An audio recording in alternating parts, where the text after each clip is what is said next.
यदि हम देखें कि वो सीट कौन कौन सी है, तो अचलपुर से तायडे, मेलघाट से केवलराम काळे, मोर्शी से यावलकर, उमेश यावलकर, और अड़सड़ धामनगांव से। चार भारतीय जनता पार्टी ने काबिज किए। वही हम अमरावती की बात करें तो सुरबाग फोड़ के ये विजय हुई है, ये भी महायुति की घटक है। और रवि राणा बडनेरा से हुए हैं, ये भी महायुति के हैं। दरियापुर से लवटे जो उबाठा के वो विजयी हुए हैं। अभी एक सीट पर रस्साकशी चालू है, वो है वानखेड़े, राजेश वानखेड़े और यशोमती ठाकुर। यह तिवसा की सीट है। यदि हम बात करें तिवसा की सीट को लेकर, तो तिवसा में अब तक जो 14 फेरी हो चुकी है, या इसमें लगभग 10,000 या 12,000 वोटों से फिलहाल आगे चल रहे हैं राजेश वानखेड़े। हम पूरे महाराष्ट्र में देखें तो एक तरीके से लहर भारतीय जनता पार्टी के महायुति की तरफ बिल्कुल दिखाई दे रही है, उसमें कहीं कोई शक नहीं है। अगर हम देखें पूरा, अगर हम बात करें तो अकेली भारतीय जनता पार्टी अपने बल पर, बहुत ज्यादा उसे आवश्यकता नहीं है अगर देखा जाए तो, वो अपने बल पर बहुत कुछ करने के लिए, यानी उसे अगर सरकार बनानी है तो मुझे नहीं लगता कि बहुत ज्यादा कि 130 से 132 सीटों पर भारतीय जनता पार्टी अकेले आगे है, अकेले जीत की ओर अग्रसर है। वही यदि हम देखें, शिवसेना शिंदेगढ़ 55 सीटों पर आगे है, एनसीपी 40 सीटों पर आगे, और अन्य जो है उनके दो, जिसमें वो 2 पर आगे हैं। वही 49 सीटों पर ही, केवल मात्र 49 सीटों पर इस समय आगे चल रहे हैं। अगर हम देखें तो मविवा यानी महाविकास आघाड़ी के। यदि हम महाविकास आघाड़ी की बात करें तो जितना दारुण पराभव हमको देखने को मिल रहा है कि भूतों ने भविष्य दिखा। जिस तरीके से 10 साल के, अगर एक हम देखा बीच में 2 ढाई साल का एक कार्यकाल छोड़ दिया जाए। नमस्कार परिमल जी, जी नमस्कार। नमस्कार। हमारे साथ चंदू भैया जुड़ चुके हैं। चंदू जी, क्या कहेंगे आप? 3 वर्ष बड़े अच्छे रिजल्ट्स आज देखने को मिले हैं, अनपेक्षित। जीत तो बहुत लोगों की तय थी, लेकिन जो लीड जिस ढंग से मिली, रवि राणा को 50,000 के आसपास की लीड है, वहीं केवल राम काड़े को 75, क्योंकि इनके भाव भी जब हमने सट्टे के बताए तो मात्र 30-35 पैसे के भाव बताए थे, और लोग विश्वास नहीं कर रहे थे कि 30-35 पैसे भी भाव होते। जहां बडनेरा में ऑटो ऑटो हर गली में ऑटो चल रहा था, अब हमने देख लिया कि गली का ऑटो कहां तक पहुंचा। हालांकि ये इलेक्शन देखा जाए तो जैसा आप, मैं सुन रहा था सारी आपकी बातें, कि एक बदला लोकसभा में हार का बदला नवनीत राणा ने पूरी विधानसभा में ले लिया। एक नवनीत राणा हारने के कारण जहां अमरावती में बीजेपी लापता थी, वहां पर सब तरफ महायुति की, सिर्फ एक दरियापुर को छोड़ दिया जाए और अभी तिवसा के रिजल्ट आना बाकी है, तो सब जगह महायुति ने और सबसे ज्यादा कब्जा किया है बीजेपी ने, जिसकी उम्मीद नहीं थी। यानी हम बात करें परतवाड़ा की, तो सबसे पहले डमी सीट करके कई लोगों ने आंदोलन किए, लोग खड़े हो गए। उसके बाद में जहां बच्चू कडू पूरे महाराष्ट्र में सीएम की बात करते थे, महाराष्ट्र में सीटें लाने की बात करते थे कि बिना उनके काम नहीं चलेगा, वहीं आज बीजेपी को किसी भी अन्य की जरूरत नहीं है, ऐसी स्थिति में आकर और महायुति की 217 सीटें यहाँ पर आती हुई दिखाई दे रही है। वहीं महाविकास आघाड़ी मात्र 39 और 12 51 सीटों पे सिमट के रह गई। जहां अकेले कांग्रेस की 50 से 60 आने की बात थी, वहां कांग्रेस भी 2 अंकों में यानी 17-18 के आसपास रह गई। बड़ी विचित्र स्थिति होनी थी। हमने हर बार डिस्कशन में कहा कि इस बार के जो चुनाव परिणाम आने वाले, और निश्चित चित्र विचित्र आने वाले। देवेंद्र फडणवीस ने जिस ढंग से हरियाणा के बाद में काम शुरू कर दिया, ताकत से पूरे यानी गली गली में कई जगह जा जाके मिले, काम शुरू कर दिया। वहीं कांग्रेस अपनी 1990 की जो कांग्रेस थी, जो अकड़ में रहती थी, उसी अकड़ में कि हमको कोई हरा नहीं सकता, उस चक्कर में 2 आंकड़े में आ गई है कांग्रेस, नहीं तो 1 आंकड़े में भी समेट जाती हुई। पूरे अमरावती में यदि कांग्रेस का प्रभाव देखा जाए तो एक मात्र यशोमती थी जो सभी लोगों के संपर्क में थी, क्योंकि पालक मंत्री थी और लोकसभा का चुनाव भी उन्होंने जीता था। और वही लोकसभा का जहां चुनाव सभी जगह कांग्रेस हावी थी, जहां जहां कांग्रेस आगे थी वहां पर भी हम कांग्रेस बहुत पिछड़ते हुए देख रहे हैं। यहाँ पे क्या लगता है, सबसे पहले हम शुरुआत करें तो बात तो हमने जब भी किया कि रवि राणा के बिना कोई भी डिस्कशन, कोई भी राजनीति, कोई भी चैनल की बातें पूरी नहीं होती। रवि राणा ने पूरी तरह से अपने विरोधियों का सुपड़ा साफ कर दिया है। बच्चू कडू के खिलाफ उन्होंने पूरी जंग खोल दी थी। वहीं बच्चू कडू ने भी बड़नेरा में जाकर पंगा ले लिया था। राणा ने कहा था कि मुझसे पंगा मत लेना। बड़नेरा में जाकर सभा ली और उस सभा का असर ये हुआ कि वहां बच्चू कडू को तीसरे नंबर पर जाना पड़ा। दूसरे नंबर पर जो आखिरी जी, में आए हैं, अभी आंकड़े उसके पूरे हिसाब आने से के। 66,000 लेकर वो दूसरे नंबर पर है जी, इस समय, और जीत गए हैं लगभग 18,000 वोटों से। ये क्या कहते हैं उसको, देखिए प्रवीण तायडे आमदार बन चुके हैं, उन्हें जी। 78,201 वोट मिले हैं। वही पूर्व आमदार बच्चू कडू को 66,070 ये वोट नीचे मिले की हैं, भी स्लिप अपनी अटकी हुई और है। अनिरुद्ध उर्फ बबलू भाऊ देशमुख को जी, 62,791, लगभग 12,131 वोटों से प्रवीण तायडे जीत गए।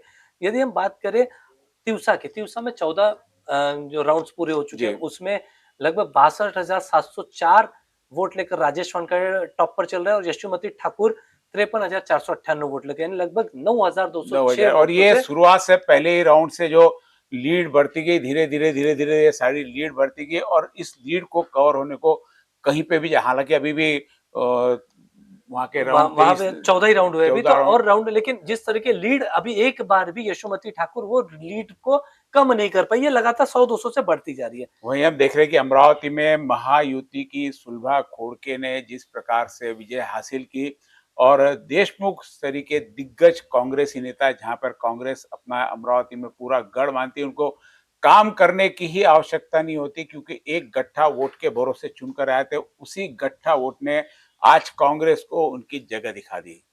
देखिए, यदि हम तुलना करें 2014-2019 की और इस साल की, भारतीय जनता पार्टी 2014 में अपने जब बल पर लड़ी थी, अकेले लड़ी थी, उनकी और शिवसेना की युति नहीं हुई थी, उसमें उन्होंने 122 सीटें जीती थी। जी, जी। 2019 में उनकी शिवसेना से युति हुई थी, तब उन्होंने 105 सीटें जीती थी।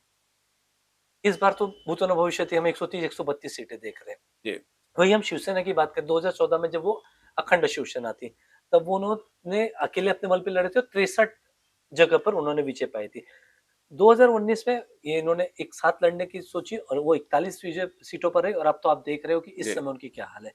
वही राष्ट्रवादी कांग्रेस की बात करें, जब वो अखंड थी 2014 में 41 सीट पर, 2019 में 54 सीट, और इस बार देखिए बहुत कम सीटें उन्हें मिली थी। अगर हम देखा जाए महायुति के हिसाब से, महायुति में उन्हें बहुत कम सीटें, 51-52 सीटों पर लड़ने का, और उनका परफॉर्मेंस बहुत आला रहा। दूसरा जो पार्टी फूटकर अलग गई, जैसे शिंदे बिल्कुल, 40 लोग लेकर गए थे, आज 40 के उन्होंने 56 कर दिए। बिल्कुल, 40 के तो 56 हो सकता है, वो 56-57 भी हो जाए, हो सकता है, पर जी, जी। लेकिन जिस तरीके से हुई है, और मुझे ऐसा लगता है कि अब इस समय महाराष्ट्र की जनता को देवेंद्र फडणवीस दंडवत प्रणाम कर रहे हैं।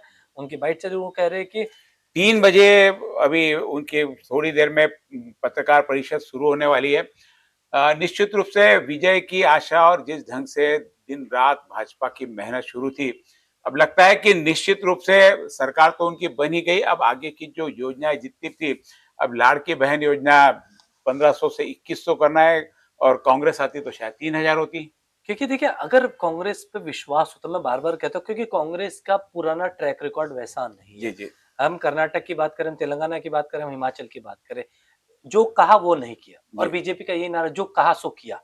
तो ये नारा का भी बड़ा फ़र्क पड़ता है। एक एक 10 सालों नहीं, से। लोगों ने बीजेपी पे पूरा विश्वास दर्शाया। बात अमरावती की नहीं, पूरे महाराष्ट्र की है। जी, सब बिल्कुल। तरफ महाराष्ट्र में और जो बढ़ा हुआ वोट था, हम जब 2 दिन में डिस्कशन ये कर रहे थे कि जो 5 से 6% वोट बढ़ा है वो किसका, तो निश्चित रूप से परिवर्तन की बात हम करते हैं, लेकिन परिवर्तन किसमें, किन लोगों में परिवर्तन करना है? उनका लोगों। परिवर्तन, मुझे ऐसा लगता है कि भाजपा की सीटों को कितने से कितने जी, ज़्यादा जी, दिए जी, जाए। जी। क्योंकि आप देखिए, 149 सीटों पे भारतीय जनता पार्टी लड़ती है, और उसमें से 130, जी, 129 जी, सीटें। जी, जी। तो ये प्रतिशत में अगर हम देखें, 90 का स्ट्राइक रेट के आसपास चलता है।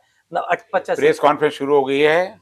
आइए हम सुनते हैं देवेंद्र फडणवीस जी क्या कह रहे हैं। ताकतें थी, तो सारी ताकतों ने मैदान में उतरकर उस फेक नैरेटिव को समाप्त कर दिया।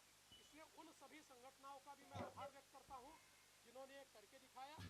साथ साथ महाराष्ट्र में जो पोलराइजेशन का प्रयास किया गया था और किसी जाति आज नहीं विशेष, देवेंद्र धर्म की। विशेष को, एक धर्म विशेष को पोलराइज करने का जो देवेंद्र की प्रयास आवाज किया नहीं गया है। था, मुझे लगता है वो प्रयास सफल देवेंद्र हुआ की आवाज नहीं आ रही। क्योंकि महाराष्ट्र में एक संतों की परंपरा है। इस परंपरा को निर्वाह करने वाले अलग अलग पंथों के जो हमारे सारे साधु संत हैं, उनका भी आशीर्वाद हमको मिला, जिन्होंने बिल्कुल गांव गांव तक जाकर अलख जगाया और एक रहने का संदेश दिया, जिसके कारण मैं ऐसा मानता हूं कि एक बहुत अच्छा विजय हमको मिला है।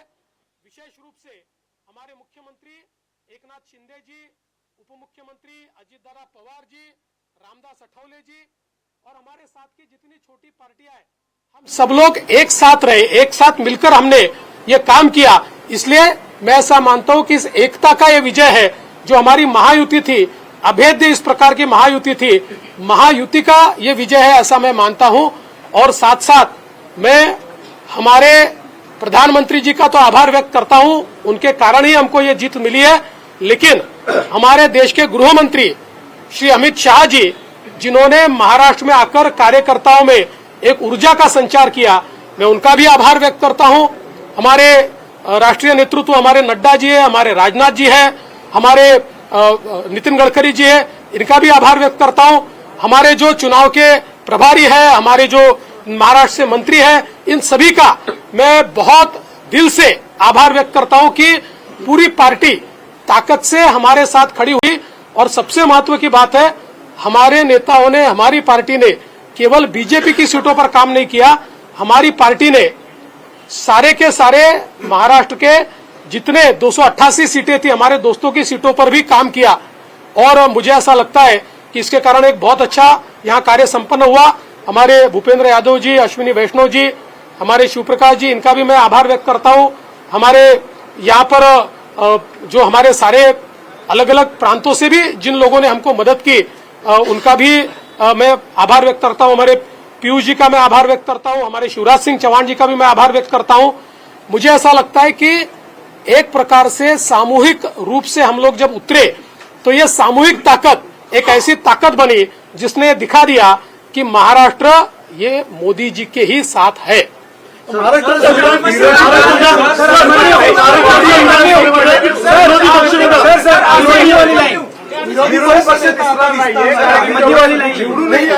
अभिमन्यू वाली लाइन आणि सर 1.8 आमदार लागतात, मात्र अभिमन्यू की तरफ भेज दिया सर।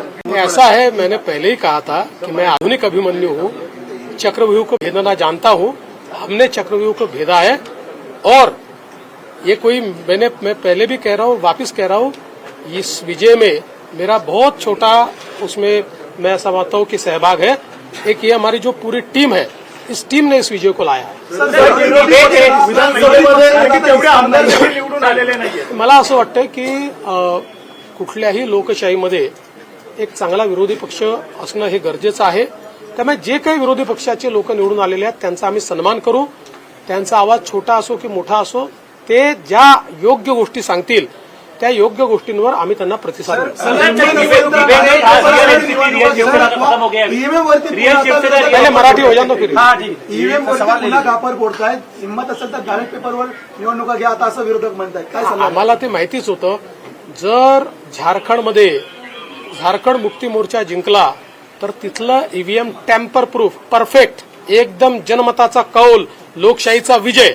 आणि महाराष्ट्रामध्ये हे धाराशाही झाल्याबरोबर लोकशाही खतऱ्यात आलेली आहे, ईव्हीएम प्रॉब्लेम मध्ये आहे, ईव्हीएम टॅम्पर झालेला आहे। मला असं वाटतं की कुठेतरी अशा परिस्थितीमध्ये आत्मचिंतन केलं पाहिजे आणि खरी कारणं काय आहेत। मला काय त्यांना सल्ला द्यायचा नाही आहे, मी तेवढा मोठाही नाही आहे, पण कधीतरी त्यांना खरी कारणं काय आहेत याचा विचार करावा लागेल। मुख्यमंत्री पदाची स्वप्न पाहिली असे राष्ट्रवादी आणि काँग्रेसमधल्या बड्या नेत्यांचं या विधानसभा निवडणुकीमध्ये पराभव झालेला आहे। असं लोकशाहीची हीच खरी मला असं वाटतं गंमत आहे की लोकशाहीमध्ये कोणाला जनता डोक्यावर घेईल आणि कोणाला जनता धाराशाही करेल हे सांगता येत नाही। या निवडणुकीने पुन्हा एकदा ते दाखवून दिलं। मुख्यमंत्री सवाल आहे सर, जितके मोठ्या प्रमाणामध्ये यश मिळालेलं आहे, मागच्या वेळेस दातृत्व दाखवत भाजपाने एकनाथ शिंदेना सीएम पद दिलं, आता सगळ्या तुमच्या लोकांच्या अनेक राजकीय नेत्यांची बाईट्स येत आहेत किंवा प्रतिक्रिया येत आहेत की भाजपाला आता यश मिळालं तर भाजपाने मुख्यमंत्रीपद घ्यायला हवं।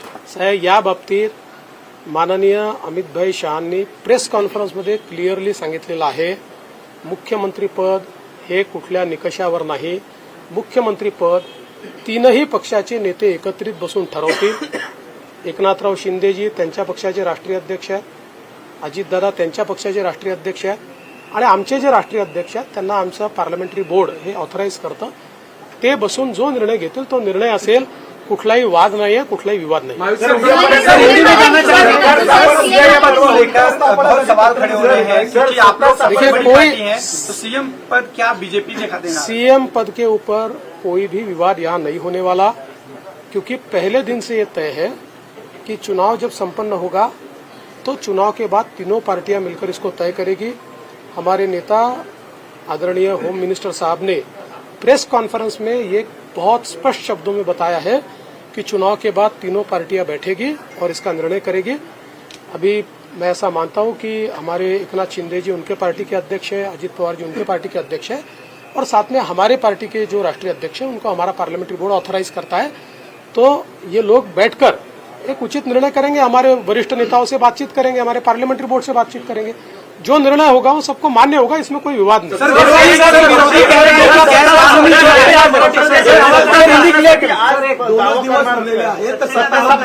अरे बाबा, आता पूर्ण रिझल्ट संपू द्या. आता मी आणि अजितदादा आता सीएम साहेबांकडे चाललो आहे. आम्ही बसून जरा पुढचा काय कार्यक्रम करायचा तो चॉकआउट करू आणि तुम्हाला नीट सांगू. शिवसेना रियल एनसीपी वो भी एंड हो गया, ऐसा आपको लगता है? मुझे ऐसा लगता है कि एक प्रकार से लोगों ने अपना मैंडेट दे दिया. लोगों ने एकनाथ शिंदे जी को रियल शिवसेना के रूप में स्वीकार कर लिया है. बाला साहेब ठाकरे की हिंदू हृदय सम्राट शिवसेना प्रमुख बाला साहेब ठाकरे की जो शिवसेना है उसकी लेजिटिमसी ये एकनाथ शिंदे जी को मिली है और जो मूल एनसीपी है उसकी लेजिटिमसी अजित पवार जी को मिली है. या निवडणुकीमध्ये मराठीत विचारतो ना, या निवडणुकीमध्ये कास्ट पोलरायझेशन करण्याचा प्रयत्न महाविकास आघाडीकडनं आवर्जून केला गेला, विशेषतः मराठवाड्यामध्ये आणि विदर्भामध्ये पण वेगवेगळ्या ठिकाणी अशा स्वरूपाचा प्रचार केला गेला. तरी देखील विदर्भ आणि मराठवाडा याच्यामध्ये प्रचंड भाजपाला यश मिळताना दिसतंय. याचं प्रमुख अॅनालिसिस काय? मला असं वाटतं की जेव्हा वारंवार तुम्ही एका व्यक्तीला एका पक्षाला टार्गेट करता त्यावेळी तुम्ही जे टार्गेट करता त्यातली हवा पण निघून जाते आणि त्याची तीव्रताही कमी होते आणि लोकांना त्याचं सत्य समजतं. लोकांच्या मनात त्यानंतर एक प्रकारची सहानुभूती तयार होते. लोकांना लक्षात येतं की चुकीच्या पद्धतीनं टार्गेट केलं जातं. तसंच आम्हाला महाविकास आघाडीने ठरवून या ठिकाणी टार्गेट केलं. पण मला असं वाटतं की हळूहळू लोकांनी लक्षात आलं, कारण आमचा ट्रॅक रेकॉर्ड चांगला आहे. आम्ही नेहमी पॉझिटिव्ह काम केलेलं आहे. त्यामुळे आमचा ट्रॅक रेकॉर्ड पाहून लोकांनी या ठिकाणी मतदान केलं. मराठा आरक्षण को लेकर ही सवाल है. या संदर्भामध्ये काय सांगाल, कारण की निकाल लागला. मला असं वाटतं की या निकालाने एक गोष्ट स्पष्ट केली आहे. हिंदू हृदय सम्राट शिवसेना प्रमुख बाळासाहेब ठाकरे यांची शिवसेना ही एकनाथराव शिंदेजींची शिवसेना आहे किंवा एकनाथराव शिंदेजी ज्या शिवसेनेचे प्रमुख आहेत तीच शिवसेना ही आता या ठिकाणी हिंदू हृदय सम्राट शिवसेना प्रमुख बाळासाहेब ठाकरे यांची आहे. त्याची लेजिटिमसी जी आहे ती आता एकनाथराव शिंदेजींकडे आलेली आहे आणि तशीच राष्ट्रवादी काँग्रेसची लेजिटिमसी जनतेनं अजितदादा पवारांना दिलेली आहे.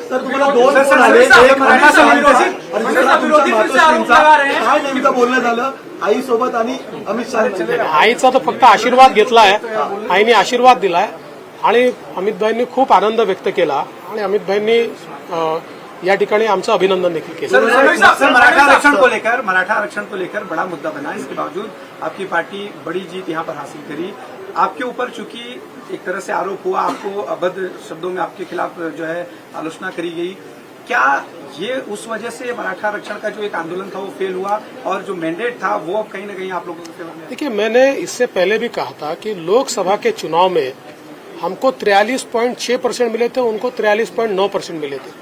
तो अगर मराठा समाज ने हमको वोट नहीं दिया होता तो क्या हम 43.6% पर पहुंचते?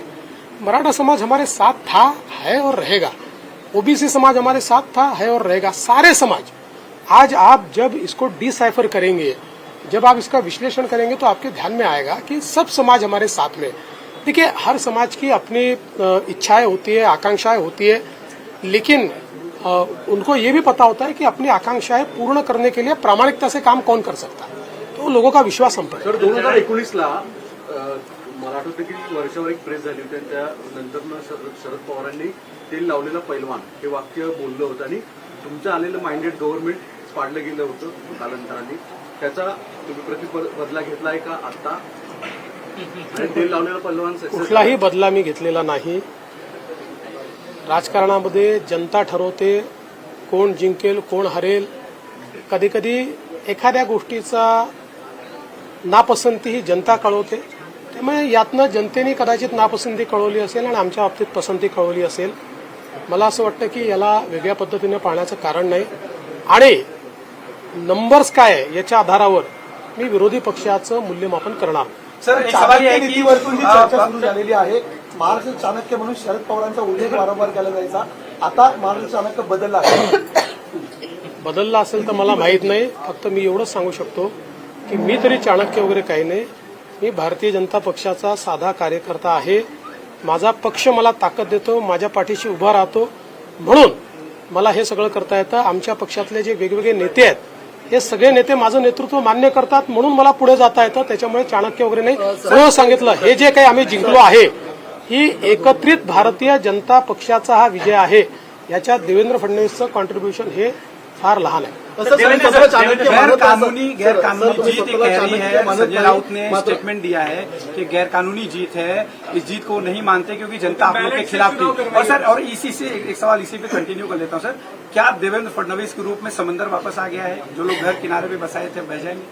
देखिए, पहली बात तो ये है कि संजय राउत इनके ऊपर मैं कभी प्रतिक्रिया देता नहीं हूं, लेकिन आज आवश्यकता इसलिए दे रहा हूं. मुझे ये पता है कि झारखंड में झारखंड मुक्ति मोर्चा जीता है तो बहुत लेजिटिमेट जीता है. वहाँ चुनाव एकदम फेयर हुआ है. वहाँ पर इलेक्शन कमीशन ने अच्छा काम किया है. वहाँ पर ईवीएम इतना पक्का था कि वो हैक ही नहीं हो सकता.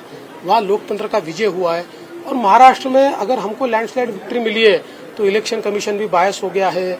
यहाँ का ईवीएम हैक हो गया है. यहाँ पर लोकतंत्र की हत्या हो गई है. देखिए, कभी न कभी आत्मचिंतन करने की आवश्यकता होती है. जो आत्मचिंतन नहीं करते जिंदगी में वो समाप्त हो जाते हैं. मुझे ऐसा लगता है कि कभी न कभी आत्मचिंतन करना चाहिए.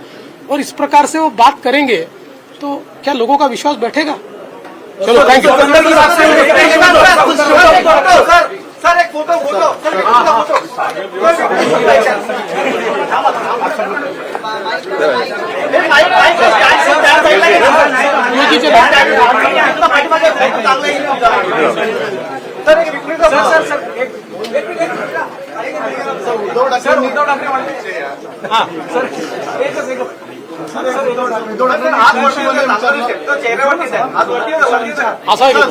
एक मिनिट. सर, उद्धव ठाकरेंनी खुनशीपणे म्हटलं होतं एकतर तू राहशील किंवा मी तरी राहील या निवडणुकीमध्ये. काय उत्तर द्याल त्यांना? मी त्याच वेळेस उत्तर दिलं होतं की तुम्ही राहाल आणि मी राहील. राजकारणामध्ये कोणीच कोणाला संपवू शकत नाही. जनता तुम्हाला कमी अधिक करते. त्याच्यामुळे मी आहे आणि तेही आहे. Thank you sir. Thank you sir. समंदर वाला जवाब नहीं दिया सर आपने. समंदर वाला सर, समंदर वाला जवाब. समंदर सर, क्या देवेंद्र फडणवीस के नाम वापस आ गया है और जो अगल बगल में बह जाएंगे? बड़ी चर्चा सर आपके इस बयान. देखिए, समंदर 2022 में ही वापिस आ गया.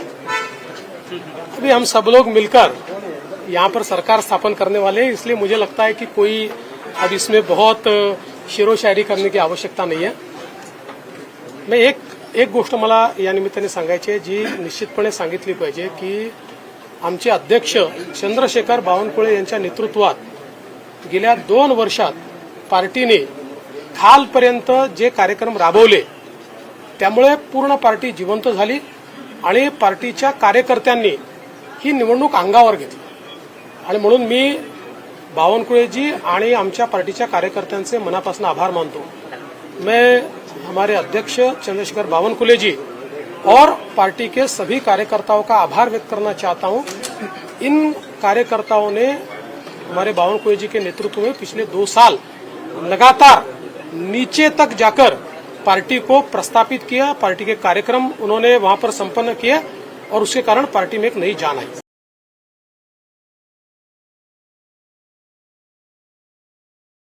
साल लगातार नीचे तक जाकर पार्टी को प्रस्तापित किया, पार्टी के कार्यक्रम उन्होंने वहां पर संपन्न किया और उसके कारण पार्टी में एक नई जान आई।